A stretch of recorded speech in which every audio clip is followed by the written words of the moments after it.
Today we're going to talk about the imperfect tense, or in Spanish, el pretérito imperfecto.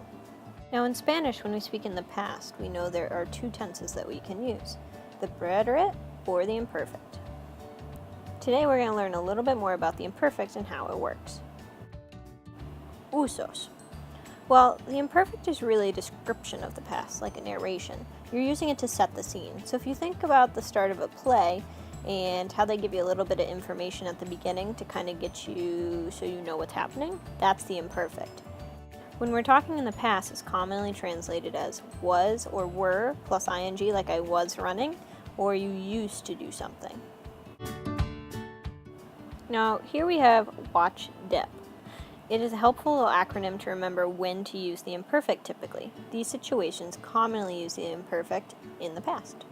Weather, age, time as in stating the time, continuous action or otherwise known as ing, habitual action, that's what I was talking about when I said used to, description including location, emotion, physical or mental state, and possession.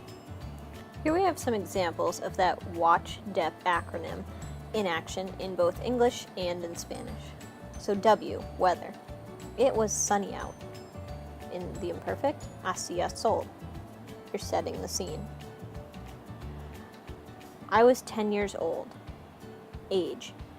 Yo tenía 10 años. It was 10 o'clock. Notice you're stating the time, T for time, as if you're reading it off a clock. Eran las 10. He was running. Ing, that continuous action. Él corría.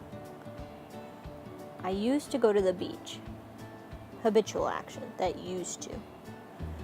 Yo iba a la playa. Then description. The building was tall. Location, and was near the mall.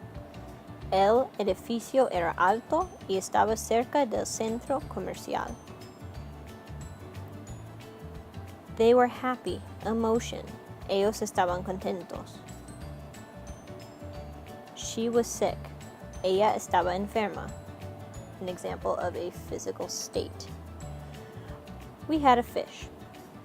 Nosotros teníamos un pez. Now let's talk about the conjugations, specifically for regular verbs. That means they follow a pattern in the imperfect. So all regular AR, ER, and IR verbs will have the following endings.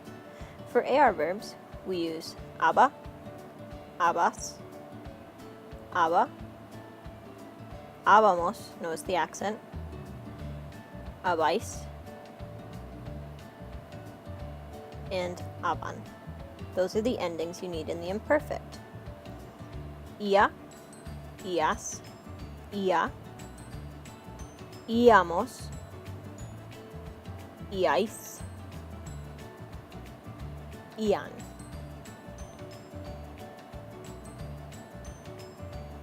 Now, notice that the yo form and the third person singular have the same endings, so it's particularly important that you make sure you use pronouns. What about irregular verbs? There's three, only three. That's what makes the imperfect awesome. The first of which is going to be the verb ver, to see.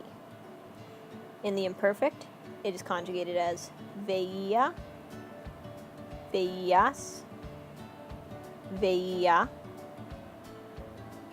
veíamos,